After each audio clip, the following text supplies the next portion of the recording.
అయ్యా, భారతదేశంలో కుల ప్రస్తావన లేదు కదా, మరి ఎందుకు కుల ప్రస్తావన వచ్చింది అని మీకు సందేహం కలగవచ్చు.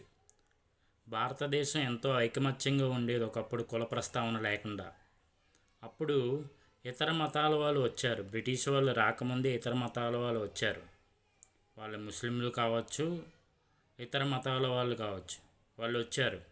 వచ్చి భారతదేశంలో ఇంత ఐకమత్యంగా ఉన్నారు, వాళ్ళని చెదరగొట్టి మన మతాన్ని ప్రచారం చేయడం ఎలాగా అని వాళ్ళు కుయుక్తులు పన్నారు.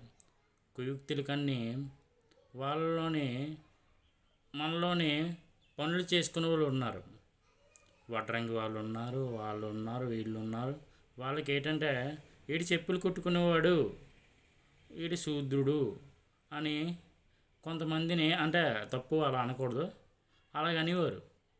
అలాగని వాళ్ళను తక్కువగా చూశారు భారతదేశంలో.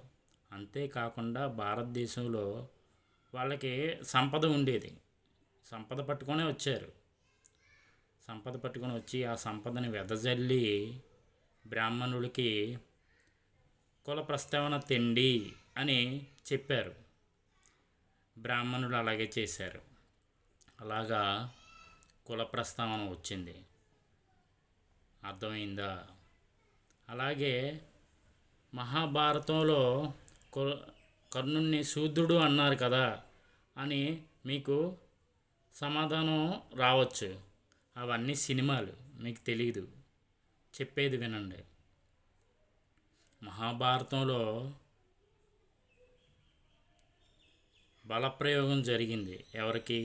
ఎవరికి ఎంత శక్తి ఉంది, ఎవరికి ఎంత శక్తి ఉందని యుద్ధం ద్వారా పాండవులకి కౌరవులకి